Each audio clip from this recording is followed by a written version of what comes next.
Hi friends, ഞാനിന്ന് ഇളനീര് വെച്ച് സാധാരണ നമ്മളുണ്ടാക്കുന്ന പായസങ്ങളെക്കാളും നല്ല ഡിഫറൻ്റായിട്ട് നല്ല അടിപൊളി ടേസ്റ്റിലുള്ള ഒരു പായസമാണ് റെഡിയാക്കുന്നത്.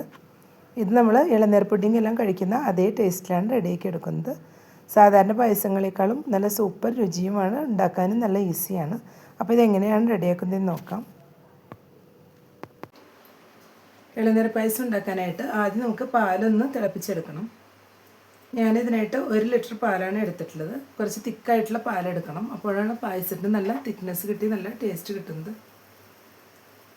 ആദ്യം ഇതൊന്ന് ബോയിൽ ചെയ്തെടുക്കാം. പാലിപ്പോൾ തിളച്ച് വന്നിട്ടുണ്ട്. ഇനി ഇതിലോട്ട് നമുക്ക് പഞ്ചസാര ചേർത്ത് കൊടുക്കാം. ഞാനിവിടെ 1/2 കപ്പ് പഞ്ചസാരയാണ് ചേർത്ത് കൊടുത്തിട്ടുള്ളത്. പഞ്ചസാരയെല്ലാം എടുക്കുമ്പോൾ നമ്മുടെ മധുരത്തിനനുസരിച്ച് നമുക്ക് കൂട്ടിയും കുറച്ച് എടുക്കാം. 1/4 കപ്പ് കണ്ടൻസ് മിൽക്കും കൂടെ ചേർത്ത് കൊടുക്കാം. കണ്ടൻസ് മിൽക്കും കൂടെ ചേർത്ത് കൊടുക്കുമ്പോൾ പാലിന് നല്ല തിക്കായിട്ട് നല്ലൊരു ടെക്സ്ചർ കിട്ടും. കണ്ടൻസ് മിൽക്ക് ഇല്ലെങ്കിൽ പഞ്ചസാര മാത്രം കുറച്ച് കൂടുതൽ ചേർത്ത് കൊടുത്താൽ മതിയാവും. സാധാരണ പായസങ്ങളിൽ ചേർത്ത് കൊടുക്കുന്ന പോലെ ഇതിൽ ഏലക്കായ ഒന്നും ഞാനിപ്പോൾ ചേർത്ത് കൊടുക്കുന്നില്ല. നമുക്ക് ഫ്ലേവർ ഇഷ്ടമാണെങ്കിൽ ചേർത്ത് കൊടുക്കാം. ഇതിപ്പോൾ ഒരു ഇളനീർ പുഡിങ്ങിൻ്റെ എല്ലാം ഒരു ടേസ്റ്റിലാണ് എടുക്കുന്നത്. ഇപ്പോൾ എല്ലാം കൂടെ ഒന്ന് മിക്സ് ചെയ്തെടുത്തിട്ടുണ്ട്. ഈ പാലിന് ഒരു 1/2 പോർഷനായി കളറെല്ലാം ഒന്ന് മാറി വരുന്നവരേക്കും ഒന്ന് വറ്റിച്ചെടുക്കണം. ഒരു 20 മിനിറ്റോളം ഒന്ന് മീഡിയം ഫ്ലെയിമിൽ വെച്ചിട്ട് വറ്റിച്ചെടുത്താൽ മതിയാവും. വീഡിയോ കണ്ടുകൊണ്ടിരിക്കുമ്പോൾ ഇഷ്ടപ്പെടുകയാണെങ്കിൽ ലൈക്ക് ചെയ്യാനും ഷെയർ ചെയ്യാനും സബ്സ്ക്രൈബ് ചെയ്യാത്തവരൊന്ന് സബ്സ്ക്രൈബ് ചെയ്ത് സപ്പോർട്ട് ചെയ്യാനും മറക്കരുത്. കൂടെ തന്നെ ബെല്ലൈക്കൺ ഒന്ന് പ്രസ് ചെയ്ത ശേഷം അതിലുള്ള ഓൾ എന്നുള്ള ഓപ്ഷനും കൂടെ ഒന്ന് എനേബിൾ ചെയ്ത് കൊടുക്കണേ. അപ്പോഴാണ് ഞാനിടുന്ന പുതിയ വീഡിയോസ് എല്ലാം നോട്ടിഫിക്കേഷൻസ് ആയിട്ട് എല്ലാവർക്കും ലഭിക്കുന്നത്. ഇപ്പോൾ പാലിൻ്റെ എല്ലാം കളറൊന്ന് മാറിയിട്ട് നന്നായി തന്നെ ഒന്ന് വറ്റി വന്നിട്ടുണ്ട്.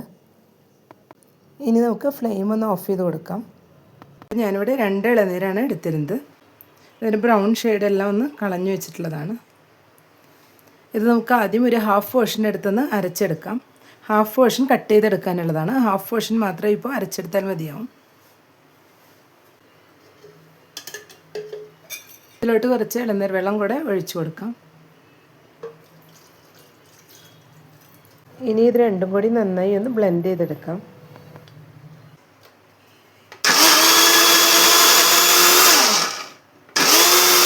ഇപ്പം നന്നായി തന്നെ അരച്ചെടുത്തിട്ടുണ്ട്. ബാലൻസ് ഉണ്ടായിരുന്ന ഇളനീര് ഇതുപോലെ ഒന്ന് ചെറുതാക്കി കട്ട് ചെയ്ത് വെച്ചിട്ടുണ്ട്. അരച്ച് വെച്ചിരുന്ന ഇളനീരെല്ലാം ഇപ്പോൾ ഒരു ബൗളിലോട്ട് മാറ്റിയിട്ടുണ്ട്. ഇതിലേക്ക് നമ്മൾ കട്ട് ചെയ്ത് വെച്ച ഇളനീരും കൂടെ ഇട്ട് കൊടുക്കാം. ഇനി ഇതെല്ലാം കൂടെ നന്നായി തന്നെ ഒന്ന് മിക്സ് ചെയ്ത് കൊടുക്കാം. ഇതുപോലെ ഒന്ന് മിക്സ് ചെയ്തെടുത്ത ശേഷം ഇതിലോട്ട് നമ്മൾ തിളപ്പിച്ച് വെച്ചിട്ടുള്ള പാലും കൂടെ ഒഴിച്ചു കൊടുക്കാം. പാല് നല്ല ചൂടോട് കൂടിയിട്ട് ഒഴിച്ചു കൊടുക്കരുത്. നമ്മളൊരു ചെറിയ ചൂടോട് കൂടിയിട്ടുള്ള പാലാണ് ഇപ്പോൾ ഒഴിച്ചു കൊടുത്തിട്ടുള്ളത്. എന്നിട്ട് ഇതെല്ലാം കൂടെ ഒന്ന് നന്നായി തന്നെ മിക്സ് ചെയ്ത് കൊടുക്കാം. പാലിലിട്ടത് തിളപ്പിച്ചെടുക്കേണ്ട ആവശ്യമില്ല, ജസ്റ്റ് ഒന്ന് മിക്സ് ചെയ്തെടുത്താൽ മതിയാവും. ഇതിലേക്ക് 1 കപ്പ് കട്ടി തേങ്ങാപ്പാലും കൂടി ഒഴിച്ചു കൊടുത്തിട്ടുണ്ട്. ഇതെല്ലാം കൂടെ ഒന്ന് മിക്സ് ചെയ്ത് കൊടുക്കാം. നമ്മൾ സാധാരണ പായസത്തിന് ചൂടാക്കി എടുക്കുന്ന പോലെ ചൂടാക്കി എടുക്കേണ്ട ആവശ്യമില്ല. ഇതുപോലെ ഒന്ന് മിക്സ് ചെയ്തെടുത്ത ശേഷം ഒന്ന് മൂടി വെച്ച് കൊടുത്താൽ മതിയാവും. അപ്പോഴേക്കും എല്ലാം കൂടി നന്നായി സെറ്റായി വന്നിട്ടുണ്ടാവും. ഇപ്പോൾ ഒരു പാൻ വെച്ച് 2 ടേബിൾ സ്പൂൺ ഗീ ഒഴിച്ചതിലേക്ക് അല്പം അണ്ടിപ്പരിപ്പും മുന്തിരിയും ബദാമും പൊടിച്ചതും കൂടെ ചേർത്ത് കൊടുത്തിട്ടുണ്ട്. ഇതെല്ലാം കൂടെ ഒന്ന് ഫ്രൈ ചെയ്തെടുക്കാം.